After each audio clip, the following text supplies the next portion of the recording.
Okay, so we're going to be doing lead code 118, Pascal's triangle. It's popular at the companies Amazon, Microsoft, Goldman Sachs, Bloomberg, Apple, and Uber, right? So you're given an integer called numRows, and it's supposed to return the first numRows of Pascal's triangle. So in Pascal's triangle, each number is the sum of the two numbers directly above it as shown.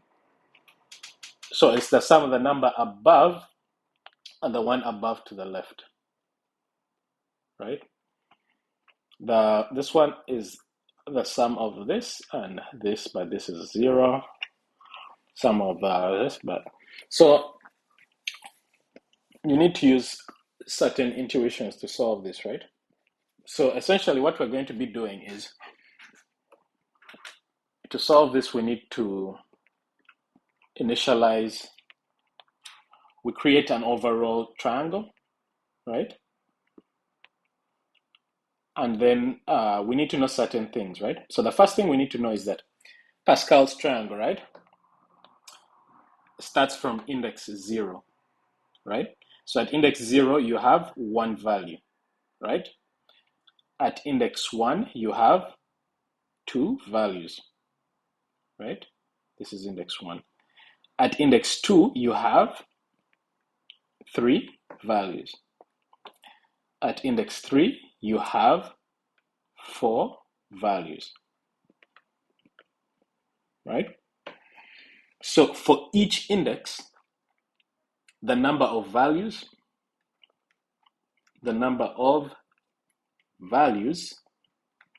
is index I plus 1. So at index 0, we had one value. At index, let me write it here, I plus 1. At index 0, we had 1. At index 1 plus 1, we had two values. At index 2 plus 1, we had three values. At index 3 plus 1, we had four values. So we use this intuition to create an overall, triangle, what we'll call a triangle, but an overall array. And then we go row by row, creating rows of size, the number of values, right? So this is, what I just showed you here is a Pascal's triangle of numRows equal to 4, but starts from 0, 1, 2, 3, right? So we iterate through 4 times, and at each level, we initialize. We start with a size of 1, because it will have one value, then a size of 2, then a size of 3, right? This will be at 0 index, for 0th, 1, 2, and then a size of 4. But after initializing this size, we initialize the ends with 1. Here, since it's just 1, we'll initialize with 1. Here it will just be 2, so we'll initialize with 1. Here again, and here again, right? And then after initializing, we iterate through, right? Now, the beauty to it is that our code will automatically, it will either skip, for example, here it will just be one value. So our code will automatically just skip the initialization, will just initialize it to 1, just using the code. Same here, it will just initialize it to 2. But then here, it will initialize it on both ends, and then fill in this 1 here. And here, it will initialize the 1 on both ends, and then here add the 2 values. So we'll see that in code. But as you can see here, for each row, you have a 1 and 1s on the end. In other words, for each row, the value at index 0 is 1, and the last value, let's call it index I, and the last index is equal to 1 as well. So here the first index is 1, the last index is 1. The first index is 1, the last index is 1, right? So let's write it in code so that you can see what I'm talking about. So first thing we do is we instantiate our array to hold all the rows, right? So we'll call it triangle. Then we iterate through the number of rows starting from the 0 index, right? So let's call it for row in range, let's call it row num, right? Because it will be like row number. The row number gives us, we'll call it row index. Let's call it row index. Row index in range num rows. So it will start from the 0th index. So here we instantiate a row of size row index plus 1. Because remember,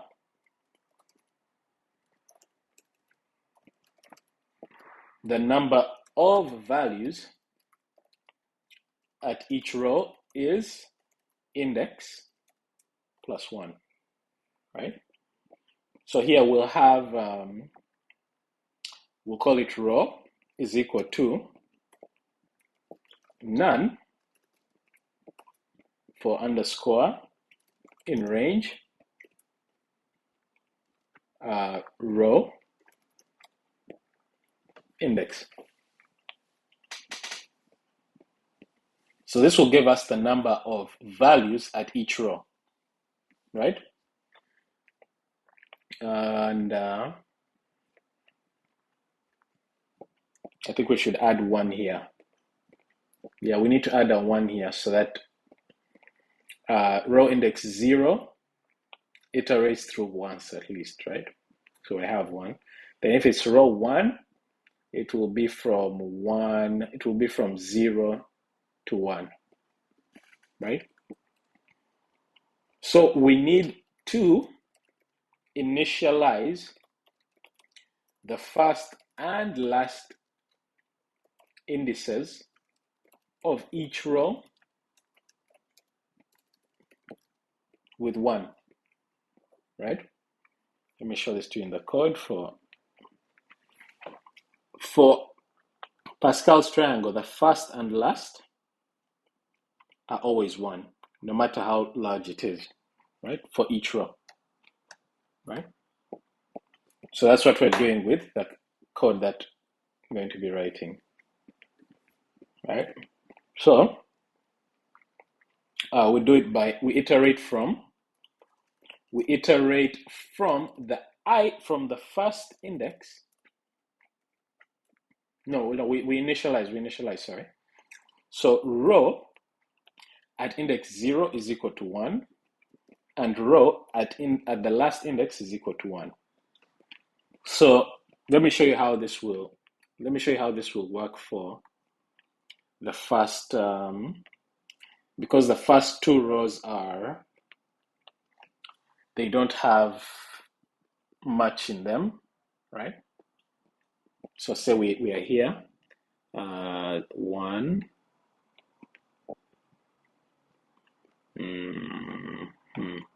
this is index 0, this is index 1, this is index 2, right? So we are trying to create this row, right? So what will happen is we'll have a row from index 0 with just one index at 0. So the code we've written, so this, right? What is row at 0? It's 1. It sets it to 1. What's row at -1? It sets it to 1 as well, right? If we're coming here, we have a row 0, 1. We set the first one to 1 and the next one to 1 as well. Because this is how you access the last element in Python. All right? So now we initialize the middle of the row with values. And the values are the sum of the value above and the value above to the left. So we start from I. Let's say should we call it I? Okay, for I in range, from the first index, right? Because we already dealt with the 0th index and the last, to the length of the row minus 1. Because we don't want to include the last row, the last digit, the last index, which we already initialized here. So instead of stopping at length row, we stop at length row minus 1. And when we're here, we simply update row at index I is equal to triangle at the row above, which will be row index minus 1, right? At the left side, which will be I minus 1. Plus triangle at the row before, so row index minus 1 and above. So what does this code do? Let me show you.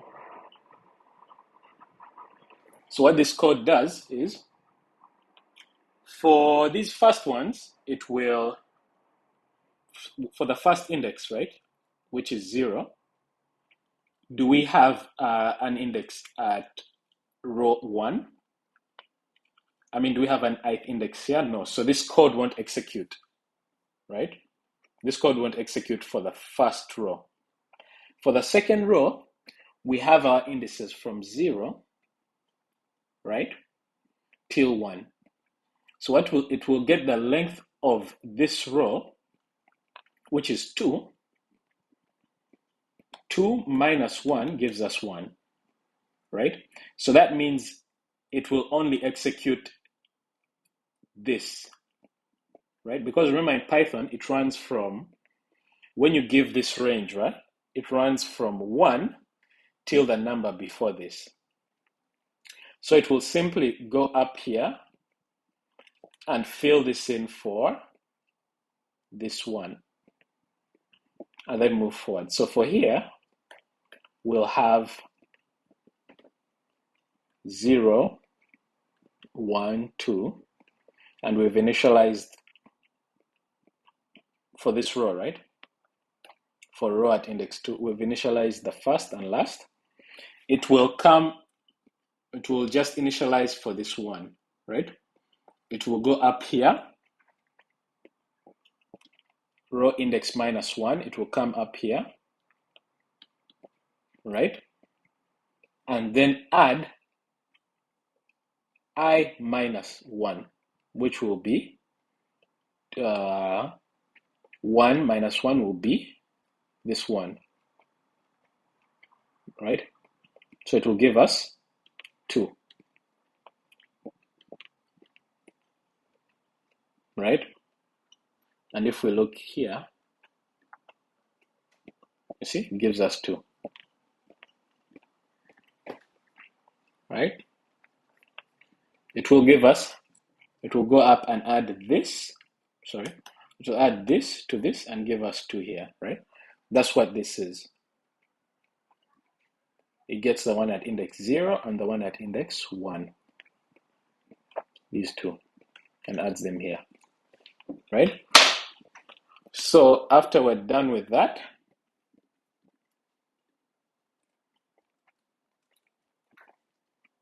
we append the row to the triangle. So it will be triangle dot append row. and then we'll simply return triangle.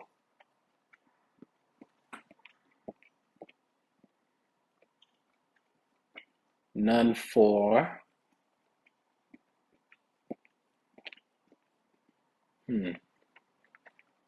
Okay, so these are really tricky, like initializing these rows and whatever. So I think it's for none. Sorry. Okay, I need to look this up.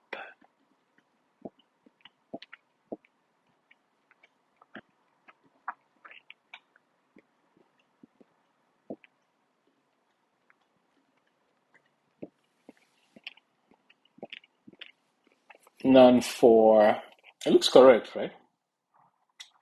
None for underscore n. Okay, so I must have forgotten none for underscore n. Yeah, this was correct. I think there was an issue with the way I wrote it up. Oh, that's where the issue is. These two are close. Sorry about that. The issue was with this dash placed here, right? So this is the solution to Pascal's triangle. The runtime complexity for this is quadratic. It's numerals squared, right? So yeah, that's the solution for Pascal's triangle. This is a bit tricky. Like you need to revisit it. It's a bit counterintuitive. You have to remember how to initialize the triangle and blah, blah, blah. Remember those rules. So yeah, you need to revisit this. All right. Thank you and bye.